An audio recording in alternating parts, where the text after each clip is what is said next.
I was 6 months pregnant when I discovered my husband was having an affair. In a single moment, the two people I trusted most in this world betrayed me, and my entire life imploded. But what was meant to destroy me became the catalyst for a rebirth I never saw coming. This is my story. You know that feeling when you look at your life and think, this is everything I've ever wanted? That was me. For 10 years, my husband David wasn't just my partner, he was my rock. We met in college and built a life completely from scratch, together. He was the charming guy who lit up a room with his smile, my best friend. To our friends, we were the power couple, the ones who had it all figured out. We had a beautiful home, 2 dogs we adored, and a comfortable, secure rhythm to our life. We'd weathered storms together, job losses, family illnesses, and every single one seemed to make us stronger, proving we were an unbreakable team. I trusted him implicitly. That trust was the bedrock of our marriage. Looking back, our life wasn't the fortress I believed it to be. It was a house of cards, and I was too in love to see it trembling. The final piece of our dream was starting a family. After years of heartbreak, seeing those 2 pink lines on a pregnancy test felt like a miracle. It was like the most important piece of our perfect life was finally clicking into place. David was ecstatic, crying as he lifted me and spun me around our kitchen. He became the perfect, doting, expectant father, talking to my belly, researching the safest car seats, and building the crib with me. I'd stand in the doorway of the nursery, my hands on my growing belly, watching him, and my heart would swell with a love so big it almost hurt. This, I thought, was our peak happiness. This baby was the result of our love, our history, and our future. Pregnancy is an incredibly vulnerable time. You rely on your partner for a unique kind of support. I leaned on David completely, never imagining that the person I was depending on most was the one about to shatter my world. The first cracks were so subtle, I explained them away as my own pregnancy anxiety. Looking back, the red flags were obvious. It started with the late nights at work. He'd come home long after I was asleep, his clothes carrying a faint scent of perfume that wasn't mine. He'd blame it on a client, and I believed him. Then there was his phone. It used to sit face up on the counter. Now it was always face down or in his pocket. He started taking calls in the other room, his voice a low whisper. If I walked in, he'd hang up fast. Just a work thing, he'd say, a little too quickly. I remember one night, I reached for his hand at dinner, and for a split second, he flinched. An emotional canyon was opening between us, leaving me pregnant and confused on one side, while he grew colder on the other. I clung to any excuse because the alternative was unthinkable, using my denial as a shield because I wasn't ready to face the truth.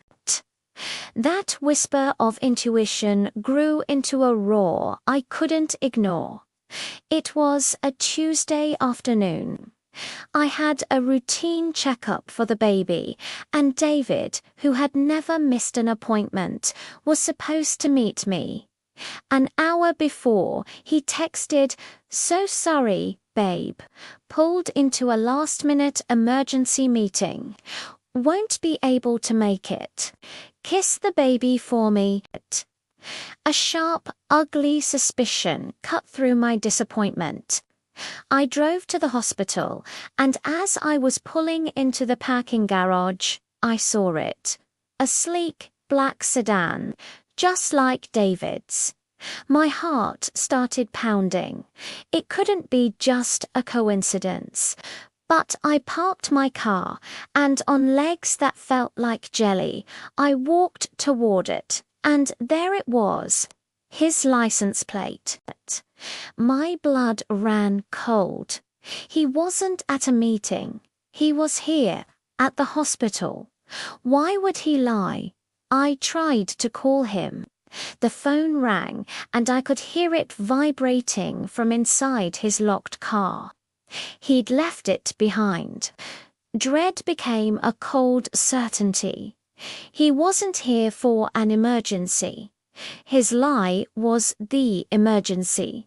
My body was on autopilot as I walked into the hospital's main entrance, my mind screaming at me to go home, but I couldn't. I had to know.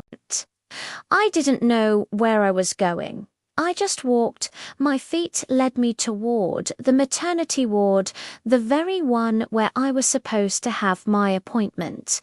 And that's when I saw him. He was standing in the hallway, right outside one of the exam rooms. But he wasn't alone. He was with a woman. She was beautiful, with long dark hair, and she was leaning on him, her head resting on his shoulder. My mind scrambled, desperate for an innocent explanation. But then he put his hand on her stomach. It was a gesture I knew so well, a gentle, protective cradle. And I saw it. She was pregnant. Very pregnant, just as pregnant as I was. In that second, time stopped. The busy sounds of the hospital faded to a dull buzz. All I could see was his hand on her belly. The same hand that held mine while we looked at our first ultrasound. The same hand that had traced the curve of my own stomach that morning. The world tilted.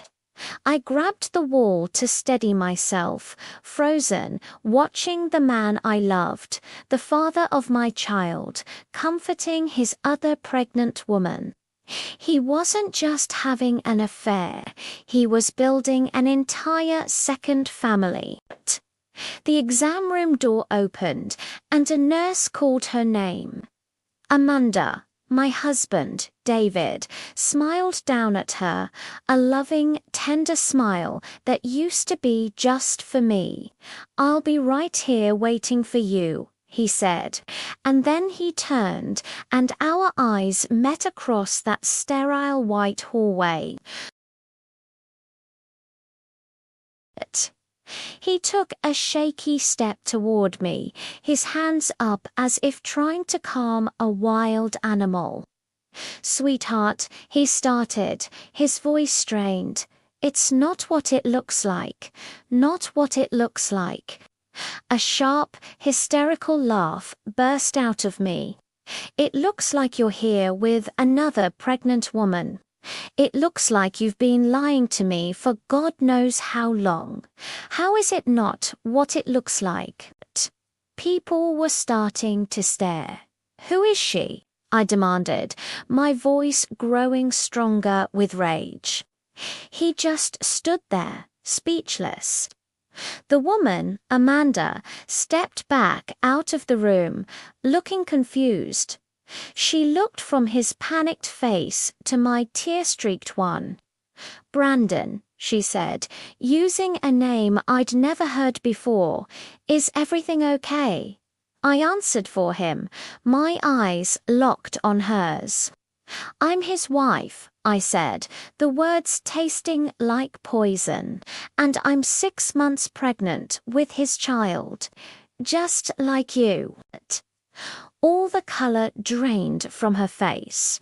She looked at him with the exact same betrayal I felt. It was horrifyingly clear she had no idea I existed either. He stammered pathetic excuses, but there was no explaining this. In the one place dedicated to new life, he had just delivered a death sentence to mine. A chilling calm washed over me. I looked at this stranger in front of me and said 2 words. Get out, not from the hospital, from my life. I turned and walked away, leaving the flaming wreckage of my marriage behind me. The drive home was a blur of shaking hands and deep, gut-wrenching sobs. When I walked into the house, it felt like a stranger's home. The smiling pictures of us on the walls were mocking me. The yellow nursery, once a symbol of so much hope, now felt like a tomb. I collapsed onto the floor, the grief so heavy it felt like a physical weight crushing my chest. I grieved for my marriage, for the man I thought he was, and for the family I was so excited to build. My sister was at my house in 20 minutes, finding me on the nursery floor. The days that followed were a thick, suffocating fog. The pain was a constant ache in my chest that made it hard to breathe. His betrayal wasn't just about him wanting someone else. In those dark moments, it felt like a judgment on me. I wasn't pretty enough, not exciting enough, just not enough. I'd look in the mirror and not even recognize the hollowed-out woman staring back at me. This was rock bottom, a darkness so profound it felt like the light would never find its way in again. I can't pinpoint the exact moment the shift happened. It wasn't a dramatic scene. It was a slow, quiet sunrise after the longest night of my life. Maybe it was the day I felt my baby Kika strong, definite thump from inside me. It was a little reminder that I wasn't just a victim in this story. I was a vessel for new life. I was a mother, and my baby deserved more than a broken, grieving shell of a person. My baby deserved a warrior. I remember sitting in the quiet nursery one afternoon. I was holding a tiny pair of booties we had bought together, and the tears started again. But this time, they were tears of mourning, a final goodbye to the life I thought I was going to have. And in that moment of surrender, a new feeling started to grow. Resolve. A name just popped into my head. Hope. It wasn't just a name. It was a promise. It was a promise to her that I would build a life for us filled with love and strength, not bitterness. And it was a promise to myself, a promise that this ending was not my ending. It was a brand new beginning. That tiny spark, the decision to name my daughter Hope, was the first flicker of my rebirth. That spark of resolve lit a fire in me. The first thing I did was something I never dreamed I'd have to do. I lawyered up. I found this amazing black woman lawyer. Someone with sharp eyes and an attitude that just screamed, "Try me." Walking into her office was terrifying, but it was also the first real step I took to get my power back. It was never about revenge. It was about protecting myself and my daughter. Next, I looked for support. I started seeing a therapist who specialized in betrayal. She gave me a safe place to unpack all the anger, grief, and self-blame, helping me see that his affair was about his own brokenness, not my worth. Then came reclaiming my identity. I picked up my old camera and started photography again, capturing the beauty in small things, a flower pushing through a crack in the sidewalk. I reconnected with old friends, joined a prenatal yoga class, and poured myself into my career with a new focus. Every step, no matter how small, felt like an act of defiance. I wasn't just surviving anymore. I was actively building a new life, a life that was all mine. So, fast forward to today. Life isn't what I planned, but it is so much more beautiful than I ever could have imagined.